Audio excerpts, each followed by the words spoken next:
It's been 7 days since I last saw another survivor. Maybe more, I've lost track of time.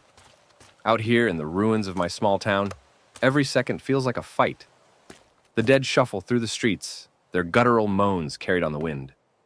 I keep low, moving between abandoned cars and shattered storefronts, scanning for supplies. Food is running low, water even worse. I found half a protein bar in a gas station yesterday, but I need something more.